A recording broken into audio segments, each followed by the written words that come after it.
ಶ್ರೀ ಹನುಮಪ್ಪ. ಹೋಳಿಗೆ ಹನುಮಪ್ಪ ನೈವೇದ್ಯ ಸಂಕಲ್ಪ ಮಾಡಿದರೆ ಸಮಸ್ಯೆ ಪರಿಹಾರ ಮಾಡುವ ಶ್ರೀ ಹೋಳಿಗೆ ಹನುಮಪ್ಪ.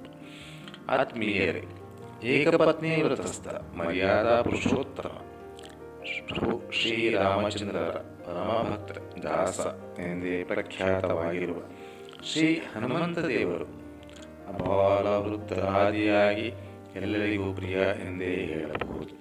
ಶ್ರೀ ಹನುಮಂತ ದೇವರ ಸೇವೆಯಿಂದ ಬುದ್ಧಿ, ಬಲ, ಯಶಸ್ಸು, ಆರೋಗ್ಯ, ವಾಕ್ಚಾತುರ್ಯ ಎಲ್ಲವೂ ತಾನಾಗಿಯೇ ಬರುತ್ತದೆ ಎಂಬುದು ನಂಬಿಕೆ. ಭಕ್ತರಿಗೆ ಯಾವುದೇ ಸಮಸ್ಯೆ, ಅಡೆತಡೆಗಳು, ಮಾಟ ಮಂತ್ರ ದೋಷಗಳು ಬರುವುದಿಲ್ಲ. ಶನಿ ದೋಷ ನಿವಾರಣೆಯಾಗುತ್ತದೆ. ಭಾರತದಲ್ಲಿ ಸ್ವಾಮಿಗೆ ಪ್ರತಿಯೊಂದು ಊರಿನಲ್ಲಿಯೂ ದೇವಸ್ಥಾನ ಇರುತ್ತದೆ ಹಾಗೂ ಅದರದ್ದೇ ಆದ ಒಂದು ಶಕ್ತಿ ಪವಾಡಗಳು ಇರುತ್ತದೆ.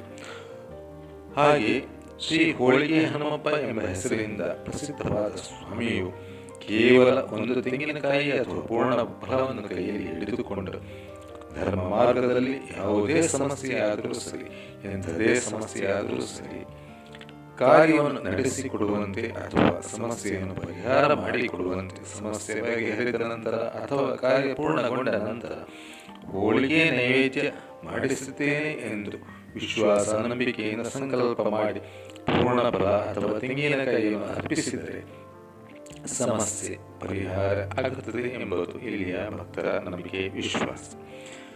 ಗಣನೆಯ ಮೀರಿದ ಭಕ್ತ ಸಮೂಹ ಸಮಸ್ಯೆಗಳಿಂದ ಪಾರಾಗಿರುತ್ತಾರೆ. ಮಹಾಭಾರತದ ಸಮಯದಲ್ಲಿ ಪಾಂಡವರ ಪುತ್ರ ಶ್ರೀ ಜನಮೇಜಯ ಮಹಾರಾಜರಿಂದ ಮೊದಲು ಪ್ರತಿಷ್ಠಾಪನೆಯಾಗಿದೆ.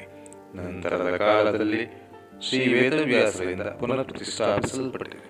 ನಂತರದ ಕಾಲದಲ್ಲಿ ಪ್ರಾಚೀನ ಸ್ವಾಮಿ ಶ್ರೀ ಹರಿಹರೇಶ್ವರ ಮಂದಿರದ ಸನ್ನಿಧಾನವಾದ ತುಂಗಾಭದ್ರಾ ನದಿಗಳ ಸಂಗಮ ಸ್ಥಾನದ ಹತ್ತಿರ ಶ್ರೀಮದ್ ಉತ್ತರಾದಿ ಮಠಾಧೀಶರಾದ ಸ್ವಾಮಿ ಶ್ರೀ ಸತ್ಯಾತ್ಮತೀರ್ಥ ಪಾದಂಗಳವರು, ಸ್ವಾಮಿ ಶ್ರೀ ಜಯತೀರ್ಥರು, ಸ್ವಾಮಿ ಶ್ರೀ ರಘುತ್ತಮ ತೀರ್ಥರು, ಸ್ವಾಮಿ ಶ್ರೀ ರಾಘವೇಂದ್ರ ತೀರ್ಥರು, ಸ್ವಾಮಿ ಶ್ರೀ ಸತ್ಯ ಪ್ರಮೋದಿ ತೀರ್ಥರು ಈ ಚತುರ್ಯತಿಗಳ ಮೃತ್ತಿಕಾ ಬೃಂದಾವನ ಇರುವ ಶ್ರೀಮದ್ ಉತ್ತರಾದಿ ಮಠದಲ್ಲಿ ಪುನಃ ಪ್ರತಿಷ್ಠಾಪಿಸಿರುತ್ತಾರೆ.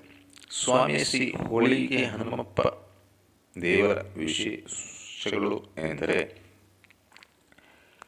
ಸ್ವಾಮಿಯು ಮುಖ ಎದುರು ಭಕ್ತರನ್ನು ನೇರವಾಗಿ ನೋಡುವಂತಿದೆ, ಬಲಹಸ್ತ ಆಶೀರ್ವಾದ ಪೂರ್ವಕವಾಗಿದೆ ಮತ್ತು ವಾಸುದೇವ ಸಾಲಿಗ್ರಾಮವಿದೆ. ತಲೆಯ ಮೇಲೆ ಬಾಲ ಬಂದಿದೆ, ಬಾಲದಲ್ಲಿ ಘಂಟೆ ಇದೆ, ಎಡಹಸ್ತದಲ್ಲಿ ಸುಲಿಂಗಿಕಾ ಪುಷ್ಪವೂ ಇದೆ. ಇದರ ವಿವರಣೆ ಮಹಾಭಾರತದಲ್ಲಿ ದೊರೆಯುತ್ತದೆ. ಇಲ್ಲಿ ನಡೆದಿರುವ ಒಂದೆರಡು ಘಟನೆಗಳನ್ನು ಹೇಳುವುದಾದರೆ, ಕರೋನಾ ಸಂದರ್ಭದಲ್ಲಿ ಅಮೆರಿಕಾದಲ್ಲಿ ಕರೋನಾ ಪೇಷಂಟ್ ಆಗಿದ್ದು ಕೇವಲ ಸಂಕಲ್ಪ ಮಾತ್ರದಿಂದ 2 ತಾಸಿನಲ್ಲಿ ಡಿಸ್ಚಾರ್ಜ್ ಆಗಿರುತ್ತಾರೆ. ಬಹಳ ದಿನಗಳಿಂದ ಬಾಕಿ ಇದ್ದ ಹಣ ಸಂದಾಯವಾಗಿರುತ್ತದೆ. ಮಗುವಿಗೆ ಮೂಗಿನ ರಂಧ್ರವೇ ಇಲ್ಲದೆ ಅಪಾರೇಷನ್ ಮಾಡಬೇಕಿದ್ದ ಮಗುವಿಗೆ ಮೂಗಿನ ಸೃಷ್ಟಿಯಾಗಿದೆ. ಮದುವೆ ಸಮಸ್ಯೆ, ಮಕ್ಕಳಾಗದಿರುವ ಸಮಸ್ಯೆ, ಹೀಗೆ ಬಹಳಷ್ಟು ಸಮಸ್ಯೆಗಳು ಪರಿಹಾರವಾಗಿದೆ. ಗಣನೆಗೆ ಮೀರಿದ ಭಕ್ತ ಸಮೂಹಕ್ಕೆ ಶುಭವಾಗಿರುತ್ತದೆ. ಆತ್ಮೀಯ ವೀಕ್ಷಕರೇ, ಸ್ವಾಮಿ ಶ್ರೀ ಹೋಳಿಗೆ ಹನುಮಪ್ಪನವರ ಆಶೀರ್ವಾದ ತಮಗೂ ಆಗಲಿ ಎಂದು ಹಾರೈಸುತ್ತಾ ಇಂದಿನ ವಿಡಿಯೋ ಮುಗಿಸುತ್ತಿದ್ದೇವೆ. ಮುಂದಿನ ವಿಡಿಯೋದಲ್ಲಿ ಶ್ರೀಮದ್ ಸ್ವಾಮಿ ಶ್ರೀ ವಾದಿರಾಜರ ಪವಾಡಗಳ ಬಗ್ಗೆ ವಿಷಯ ತಿಳಿಯೋಣ. ಹೋಳಿಗೆ ನೈವೇದ್ಯ ದೇವಸ್ಥಾನದ ವತಿಯಿಂದಲೇ ನಡೆಸಿಕೊಡುತ್ತಾರೆ. ನಮಸ್ಕಾರ ವೀಕ್ಷಕರೇ.